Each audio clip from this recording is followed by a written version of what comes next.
بسم اللہ الرحمن الرحیم۔ السلام علیکم ورحمۃ اللہ وبرکاتہ۔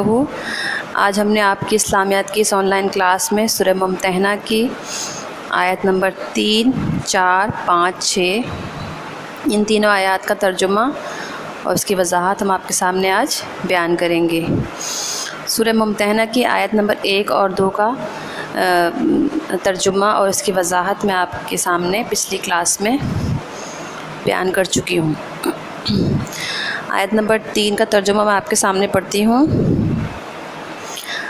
قیامت کے دن نہ تمہارے رشتے ناتے کام آئیں گے اور نہ اولاد، اس روز وہی تم میں فیصلہ کرے گا اور جو کچھ تم کرتے ہو خدا اس کو دیکھتا ہے۔ یہ آیت نمبر 3 ہے۔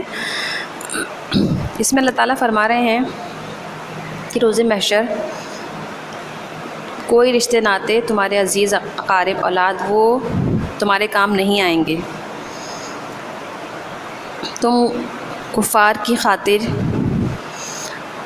اپنی اولاد اور قرابت داروں کی خاطر کفار کے ساتھ محبت کا اظہار کرو گے تو یہ اظہار، یہ محبت تمہارے کسی کام نہ آئے گی، کیونکہ یہ کفار جو ہیں یہ ان سے دوستی کر کے تم اللہ کو ناراض کر رہے ہو۔ اور روز محشر یعنی قیامت کے روز تو صرف اللہ اور اس کے رسول کی اطاعت ہی تمہارے کام آئے گی۔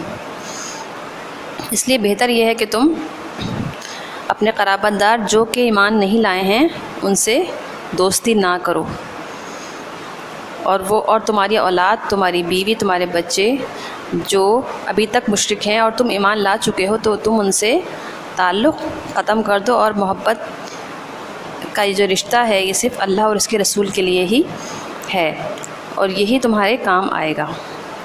یہ آیت نمبر 3 کی مختصراً سی وضاحت ہے۔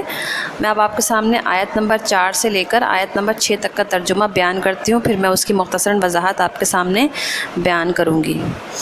آیت نمبر 4، تمہیں ابراہیم اور ان کے رفقا کی نیک چال چلنی ضرور ہے، جب انہوں نے اپنی قوم کے لوگوں سے کہا کہ ہم تم سے اور ان بتوں سے جن کو تم خدا کے سوا پوجتے ہو بے تعلق ہیں اور تمہارے معبودوں کے کبھی قائل نہیں ہو سکتے، اور جب تک تم خدائے واحد پر ایمان نہ لاؤ گے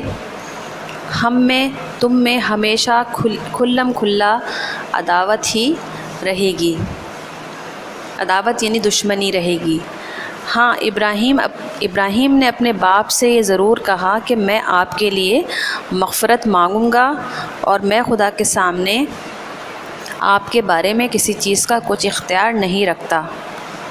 اے ہمارے پروردگار، تجھ ہی پر ہمارا بھروسہ ہے اور ہم تیری ہی طرف رجوع کرتے ہیں اور تیرے ہی حضور میں ہمیں لوٹ کر جانا ہے۔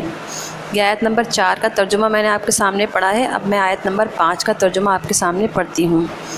اے ہمارے پروردگار، ہم کو کافروں کے ہاتھ سے عذاب نہ دلانا، اور اے پروردگار ہمیں معاف فرما، بے شک تو غالب حکمت والا ہے۔ یہ آیت نمبر 5 ہے۔ میں تینوں آیات کا ترجمہ ایک ساتھ پڑھتی ہوں آپ کے سامنے، پھر ایک ساتھ ہی وضاحت کروں گی۔ آیت نمبر 6 کا ترجمہ ہے، تم مسلمانوں کو یعنی جو کوئی خدا کے سامنے جانے اور روز آخرت کے آنے کی امید رکھتا ہو، اسے ان لوگوں کی نیک چال چلنی ضرور ہے، اور جو روگردانی کرے تو خدا بھی بے پرواہ اور سزاوار حمد و ثنا ہے۔ کہ میں نے آپ کے سامنے تینوں آیات کا ترجمہ 4 سے لے کر 6 تک آپ کے سامنے بیان کیا ہے۔ اب میں مختصراً اس کی وضاحت آپ کے سامنے بیان کرتی ہوں۔ ان آیات میں ہمیں حضرت ابراہیم علیہ السلام کے اسوہ حسنہ کی پیروی کرنے کا حکم دیا ہے۔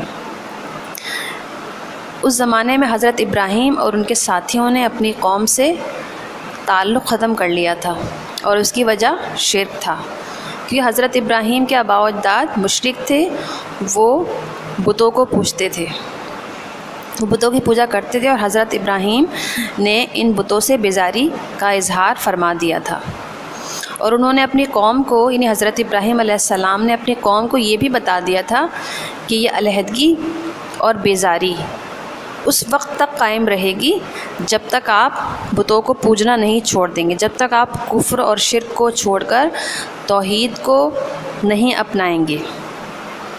یعنی حضرت ابراہیم علیہ السلام نے یہ شرط رکھ دی تھی کہ میں آپ سے قطع تعلق کر لیتا ہوں، اس وقت تک یہ تعلق قائم نہیں ہو سکتا جب تک آپ کفر کو چھوڑ کر توحید کو نہیں اپنائیں گے۔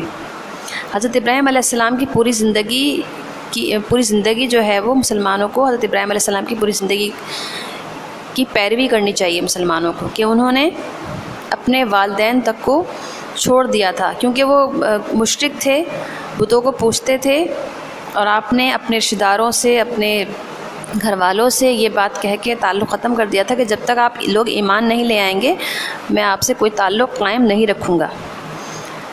آگے آیت میں بتایا گیا ہے کہ انہوں نے تعلق تو ختم کر دیا تھا، لیکن انہوں نے کہا ہے کہ میں اپنے والد کے لیے مغفرت کی دعا ضرور کرتا رہوں گا کہ اللہ تعالیٰ ان کو ہدایت دے، کیونکہ دعا کرنا ایک ایسا عمل ہے جس میں ان کی پیروی نہیں کرنی چاہیے۔ مطلب یہ کہ دعا کرنا ایک ایسا عمل ہے جس میں ہم اپنے والدین کے لیے دعا تو کر سکتے ہیں نا، کہ اگر والدین مشرک ہیں یا والد جو ہیں وہ اللہ کے ایک نہیں مان رہے ہیں اور مشرک ہیں، بتوں کو پوج رہے ہیں، تو انہوں نے یہ کہا کہ میں اپنے والد کی مغفرت ضرور کروں گا، کیونکہ اس وقت ان کو معلوم نہ تھا کہ ان کا باپ اللہ کا دشمن ہے، اور جب ان کو اس بات کا علم ہوا، اللہ کا دشمن ہے یعنی اللہ کو وحدہ لا شریک نہیں مان رہے ہیں، پھر جب ان کو علم ہوا تو انہوں نے اپنے باپ سے بھی جو ہے وہ قطع تعلق کر لیا۔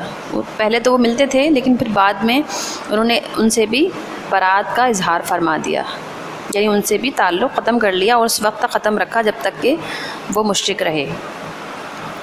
انہوں نے یہ شرط رکھی تھی۔ اسی طرح سے حضرت ابراہیم علیہ السلام کو اسوہ، یعنی کہ ان کی جو زندگی تھی اس میں یہ تھا، ان کی پوری زندگی کا یہ تھا کہ وہ مشرکوں سے کوئی تعلق نہ رکھتے تھے۔ تو ان پوری آیات کے اندر جو ہم آیت نمبر 1 سے لے کر 6 تک جو کچھ پڑھا ہے ہم نے، تو اس میں ہمیں یہی ہے، اس کا جو ہم نے نتیجہ یہ نکالا ہے کہ مسلمانوں کو بھی اسوہ ابراہیمی کی پیروی کرتے ہوئے شرک سے بیزاری اور نفرت کا اظہار کرنا چاہیے۔ یہی اس آیت کا لب لباب ہے، اس کا کہ ہم تمام مسلمانوں کو حضرت ابراہیم علیہ السلام کی زندگی کے مطابق ان کے اسوہ ابراہیمی کی پیروی کرنی چاہیے، اور شرک سے بیزاری کا اظہار کرنا چاہیے۔ آج تک کے لیے اتنا ہی کافی ہے، آئندہ لیکچر کے لیے اس کو اجازت دیجیے۔ اللہ حافظ، فی امان اللہ، اپنا بہت خیال رکھیے گا۔